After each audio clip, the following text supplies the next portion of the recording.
go ahead and transition into our mastery topic and segment, which is why do 60% of business owners lose money? I mean, obviously, so many of us as business owners, like you started the business to create your dream life. You know, a lot of people say, oh, I'm starting a business so I can have more time with my family. That's a cute idea. At the beginning, that's not going to be the case, right? You're going to have to work harder now once you build a business that is not dependent upon you and you can work on the business instead of in it. Then, yes, you can create some time freedom and have freedom of schedule and those types of things to a certain extent. But at the end of the day, we all start a business to create a better life for ourselves, right? And so wherever you're at in the process, maybe you're building, going through one of our funding CEO programs and building your funding empire. Maybe you're a business coach, consultant, trainer, and you're helping people to grow and start a business. Maybe you're a real estate investor. Maybe you're in e-commerce. Whatever it is, you started that business, with the focus of generating income. And Ty's going to tell us about this exciting call that he just had, which was a huge call and whatnot. But we're right here on our mastery topic of why most business owners are losing money. And top reasons, according to this article, by the way, and this article was actually it's just some tips on smallbizgenius.net, a unique website and one that we saw value. But top reasons typically why a business owner fails: they're undercapitalized and they lack sufficient funding.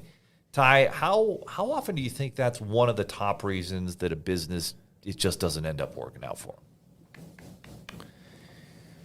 them? I think that happens all the time. I think it is imperative that you have the proper funding, but even more important is that you're smart with that money. We see that way too much, where these companies go get VC money and everyone's getting Traegers and Patagonia coats and this and that. And it's like, oh man, we're out of the money and we didn't use that money to create more profit and now we're in trouble. So yes, it is imperative that you have that money, but it's even more imperative that you're smart with that money. So true. So I was just telling everybody about, good debt versus bad debt. And we always talk about this when you and I give presentations across the country on stage or virtually to audiences that are trying to build a business, that if you take on personal debt for the big screen TV that doesn't really generate you any income, probably not a good idea. But if you can invest it in a product because you're selling it on e-commerce or marketing or an employee, that's good debt. But there's also bad debt or bad expenses that you take on as a business owner. And I think that's a great point.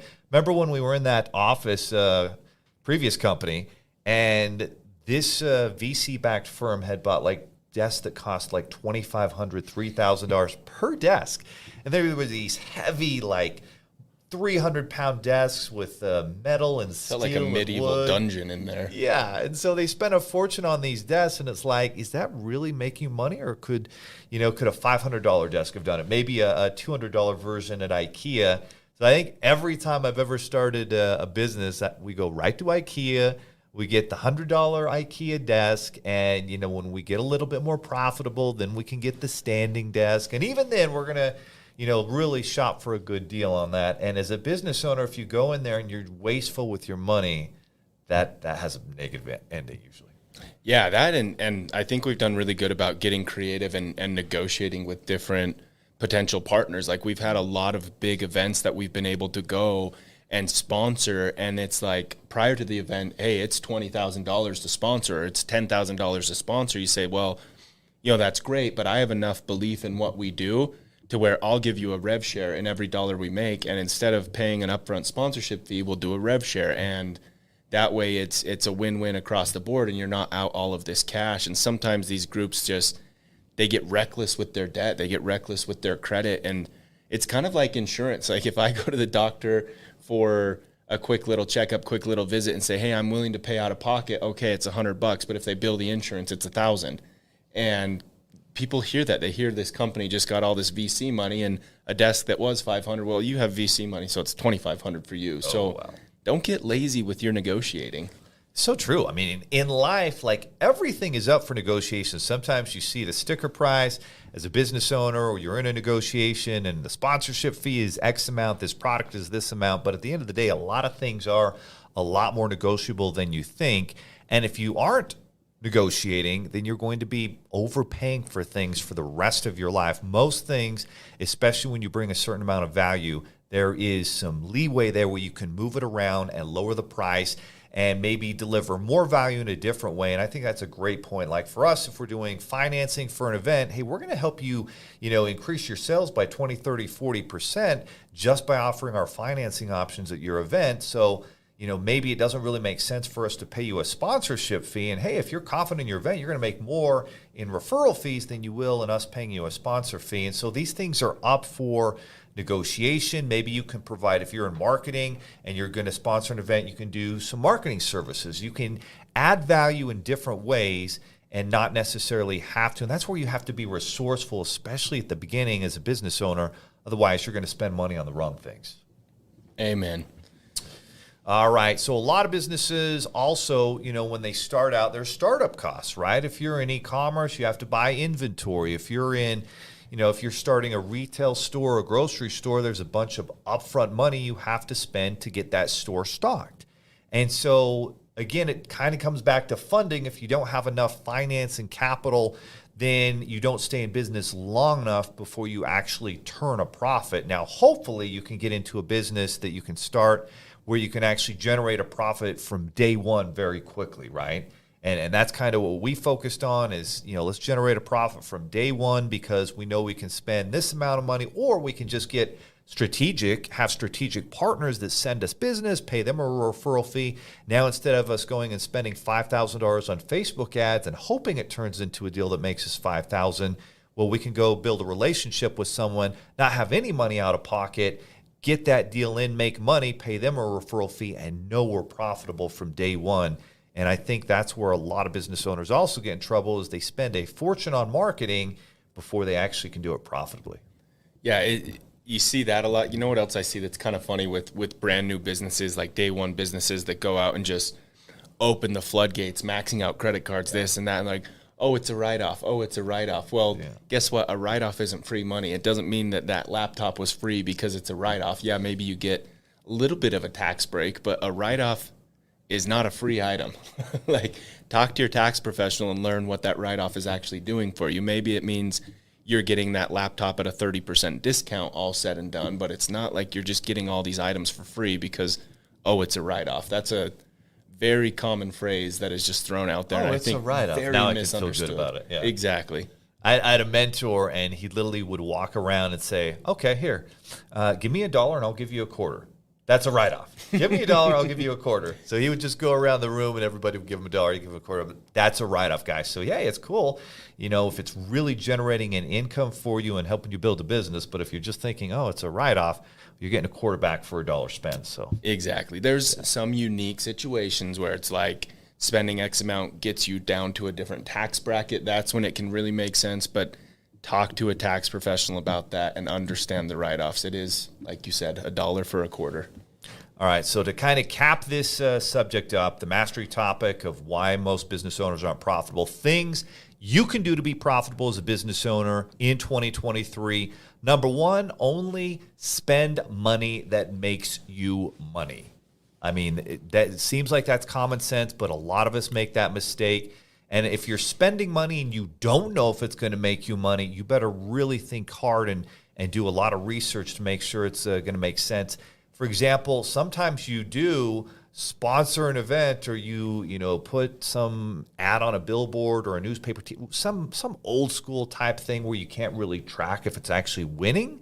That's where you can flush money very quickly. Or you're investing in R&D for a product that you may launch in a year and you never actually launch it. That's another place. So where do you think the best places are, the safest places you are to spend money as a business owner and get that money back? Yeah, I mean, I think finding ways to create more strategic partnerships and more rev share opportunities. Yeah. And, like you said, don't spend that money on a flight to go out there and potentially meet someone. Like, know exactly what you're spending or if you're going to get on that flight, know exactly where you're going and who you're meeting beforehand. It's just a matter of not being reckless and doing your homework beforehand. But like you said, strategic partnerships, I think, are key.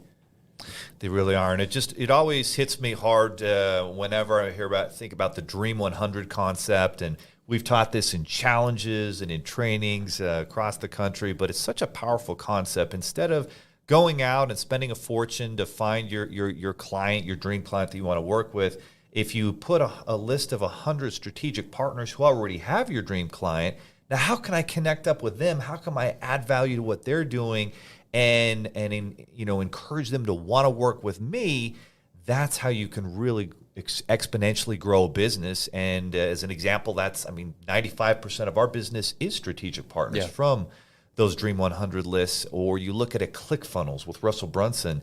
The majority of his business at the very beginning came from doing strategic partner joint ventures where he would pitch ClickFunnels to somebody's list or someone's audience or community because it was going to help them, help that community owner, whether it was a business coach, consultant, a Tony Robbins. These clients were going to be more successful with their business with ClickFunnels. And so that's where you can really add value and then you benefit them. If you think someone's just going to let you work with their customer list and audience without compensating them, you're sorely mistaken. You're foolish. You need to pay them an affiliate fee. And one of the quickest ways to build any business, I feel, is building an affiliate membership program with your business. Yeah, 100% agree. That's been an absolute game changer for us, was that affiliate and partner program. And then finding a way to not just have the program where they can send referrals, but giving your partners full visibility of what you're actually doing, I think was...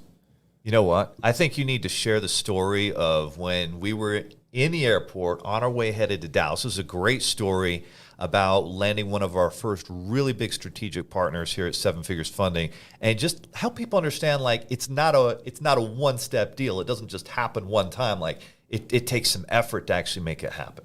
Yeah, absolutely. And being willing to put yourself out there. So we're just getting started. We understand that strategic partnerships are huge. We need to find referral sources. My background was in e-commerce, and I have worked for this individual years back. And I had called him, texted him, emailed him probably a dozen times saying, hey, I do funding now. I think I'd be a great fit for your clients. I understand your model. Let me help them. No, funding doesn't work. We don't really need that, blah, blah, blah, blah, blah. Whatever reason, whatever excuse he could ever put out there, I was getting it. But I kept being persistent and messaging him, and finally left, hey, every time I would message him, if you change your mind, if you need me at an event, let me know. I'm happy to be there. So Leo and I are at the airport we were going to Dallas for an event with a big, what were they doing? Home inspectors. And Rudy was there. So it was a really cool event, but our flight's boarding. Like, they're literally calling, hey, flight so-and-so, it's time to board. And I'm getting a phone call from this individual that I've been trying to work with for the longest time. And so I'm like, Leo, hang on a minute. I got to take this. I answer the call in the middle of the airport, and he says, hey, you know what? I want to give this a go. My entire community is going on a cruise next week. Book your cruise, get your cruise ticket, get your flights. I want you there. You're going to speak on stage for 30 minutes. And it's a week-long cruise. And so literally the second Leo and I get on the flight, I'm like, Leo, we've got to get internet. We jump on, we buy that go in flight, whatever. We get the internet. We book the cruise. We book the flights. A week later, I'm on that cruise. I have my shot. I give that spiel, that 30-minute session. And what did we do? Well over, in funded, we did over. It was over $1 million for sure. Oh, yeah, easily in that event. And then overall, not just that event, but we continued to go to at least 30 different events of his, and I'd say did well over $50 million in funding. Hundreds of small business owners got financing to launch an e-commerce business. And so that's the thing. It took him 12 times to reach out, call, text, email, and it's all of those, right? It's all of those. So you're front and center, and you're constantly delivering value and showing what's in it for them, right? When you're building that strategic partnership, what's in it for them is one of the key components of it, and that's why it works so well. And 4 years later, it's been one strategic partner after another that has built our business to 8 figures, and that's how anybody can do it. And you don't have to risk and spend tons of money on marketing. The marketing money you should spend should be to bring in more of those strategic partners so that you're really winning big at the end of the day.